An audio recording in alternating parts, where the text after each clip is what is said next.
And that is why they dominated. They controlled the oceans of the world. The British Navy controlled the oceans of the world, and this is how the impact of their empire was played out on the scene. Later on, in 1914, when the power was challenged,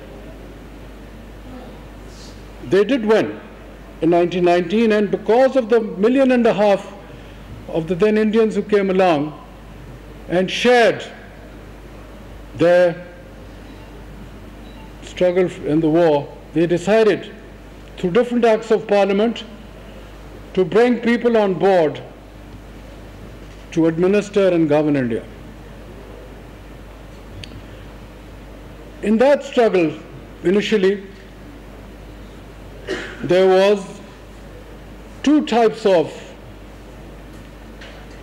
philosophic thought, if I may use that word, or political terminology.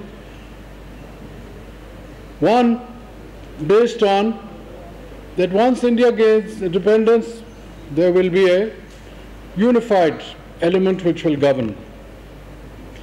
And the other, and the theme I think developed much earlier in the 19th century under Sir Syed Ahmad Khan, that no, because the Muslims were probably a ratio 1:3 to the then larger community of Hindus, we would like to maintain our own identity. And that struggle then created that All India Muslim League, 1906, much later than when the Aligarh Muslim College was formed. And those who were looking ahead realized that the tools of administration, which were the British Army or the British Indian Army, second was the Indian Civil Service, because politics came much later. These were the elements through which Britain controlled the people of India. And as this revolution came about, as I said earlier, 1919, and then they had several commissions visiting India, and then that emerged that 1935 Government of India Act, which is the basis for all subsequent constitutions of the subcontinent, be it the Constitution of India 1949, be it the Constitution of Pakistan 1956, 1973, be it the Constitution of Sri Lanka, be it the Constitution of Bangladesh. That was the largest bill at that time which had gone through the House of Commons. Why do I go back to these historical elements? Because they also show how the power elements were working in the last century and how they actually synthesized at the time when independence and sovereignty were attained by the two successor states to British India, India and Pakistan. It's important because that also shows, if you look at the viceroys which governed India for 90 years, there were two trends among those viceroys.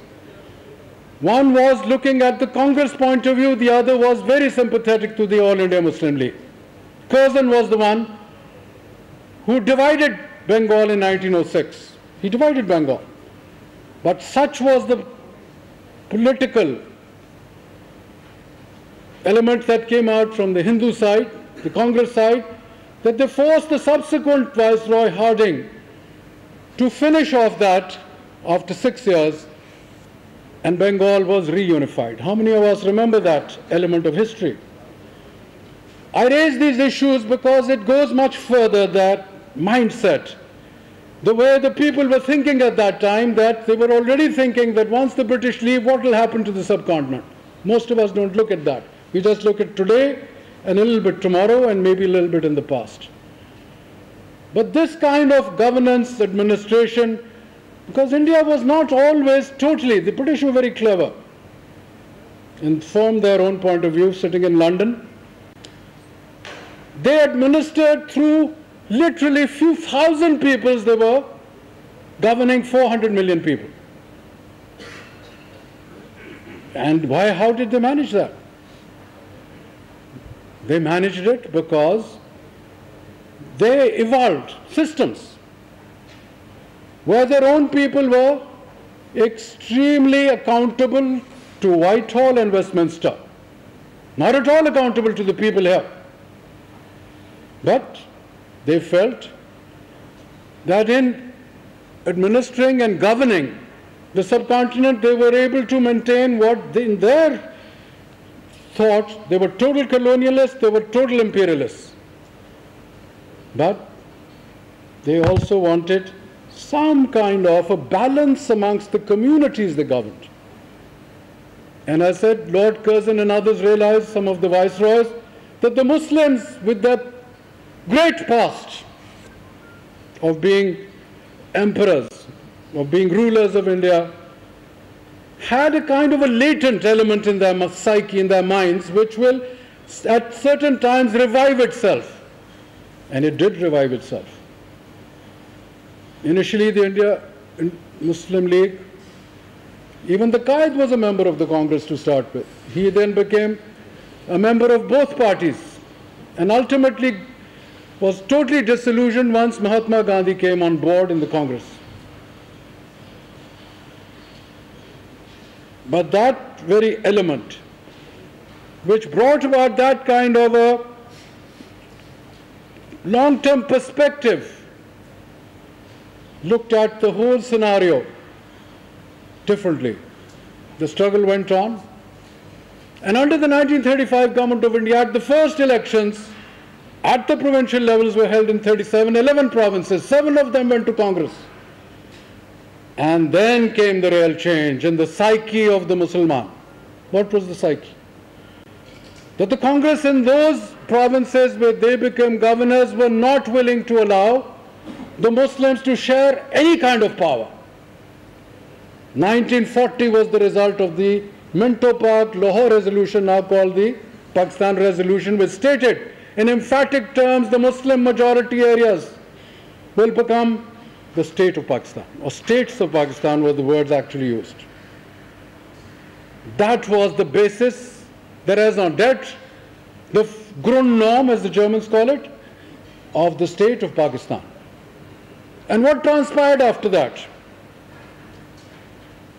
The World War II starts, the Congress says the British government has not consulted us, so we resign.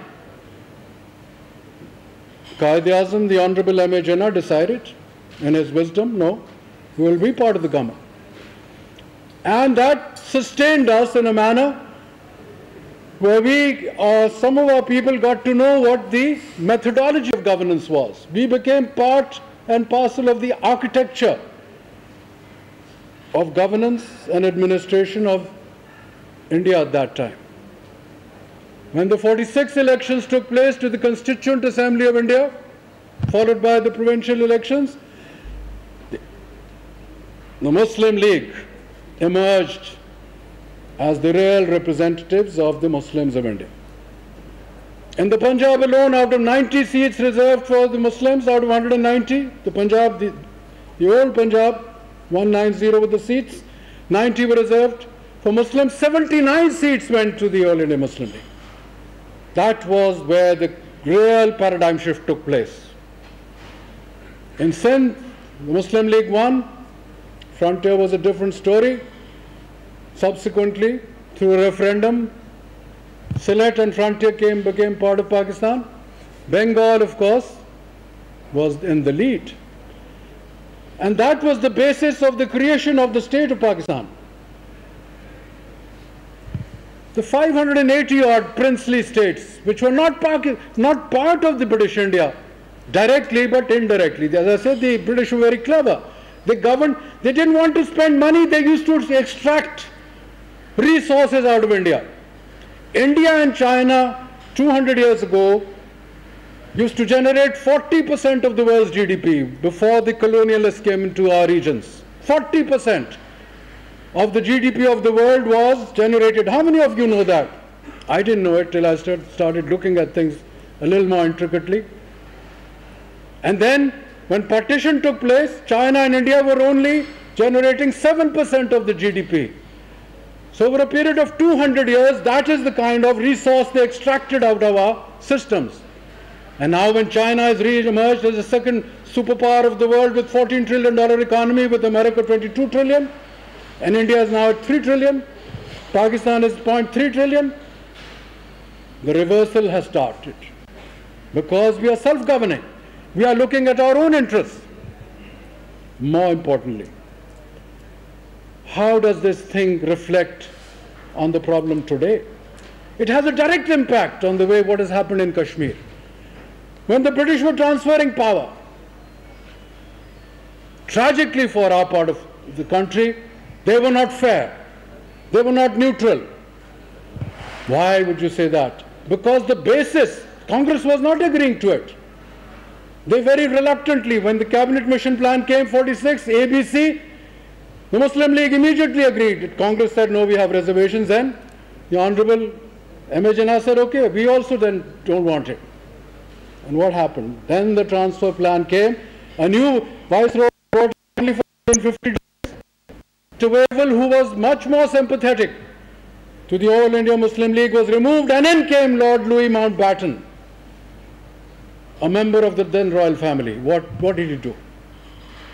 He then, tragically for Pakistan, and what happened in Kashmir, of which we are lamenting 72 years later, how to get out of this dilemma. What happened was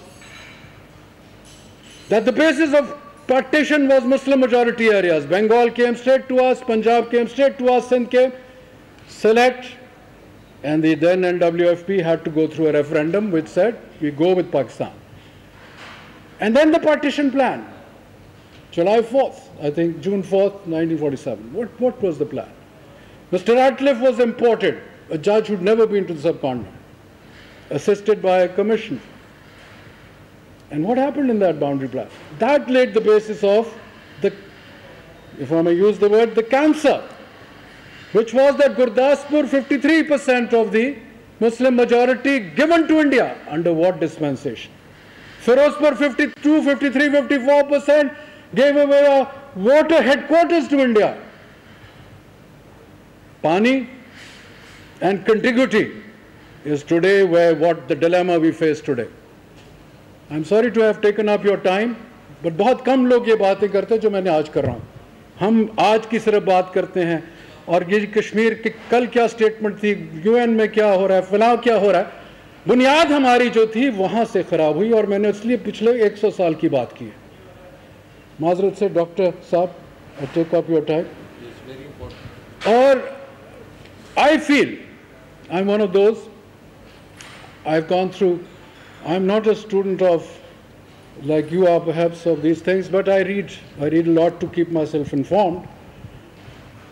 And I have felt extreme unhappiness the way the British left at the time of partition. They had a total injustice in their minds. And unfortunately, because they had produced the plan on the 18th of August, they did not make it public on the 14th, day of independence in Karachi, when the Honorable M.A. Jinnah made that super speech of 11th of August. वो मैं अपनी जेब में carry करता हूँ. Because what he had diagnosed on the 11th of August has not changed a bit in 1972.